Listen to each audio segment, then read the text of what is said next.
अस्सलाम वालेकुम स्टूडेंट्स, आप सभी का वेलकम है सक्सेसफुल ग्रेजुएट यूट्यूब चैनल पर। आप सबसे रिक्वेस्ट है कि अगर आपने अभी तक चैनल को सब्सक्राइब नहीं किया, आपको ये रेड कलर का बटन नजर आ रहा है, इसको प्रेस करें, बेल के आइकन को प्रेस करके ऑल पे क्लिक करें ताकि आपको सक्सेसफुल ग्रेजुएट की हर नई आने वाली एजुकेशन की न्यूज़ सबसे पहले मिल सके।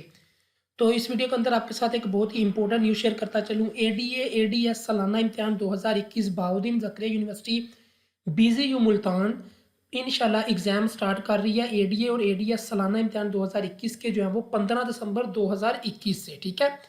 जो ऐसे उम्मीदवार जिन्होंने दाखिला फॉर्म पर दुरुस्त रजिस्ट्रेशन नंबर दर्ज नहीं किया या रजिस्ट्रेशन कार्ड की कॉपी जो है वो दाखिला फॉर्म के साथ नहीं लगाई, उनको जो खत वगैरह वो जारी किए जा चुके हैं, वो जल्दी से जल्दी अपना रजिस्ट्रेशन कार्ड की जो कॉपी है वो दफ्तर को फराहम करें ताकि उनकी रोल नंबर स्लिप आ जाए, ठीक है।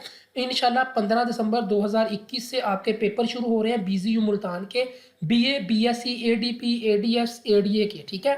दुआ में याद रखिएगा और सक्सेसफुल ग्रेजुएट को अपने दोस्तों के साथ शेयर करिएगा। अल्लाह हाफिज़।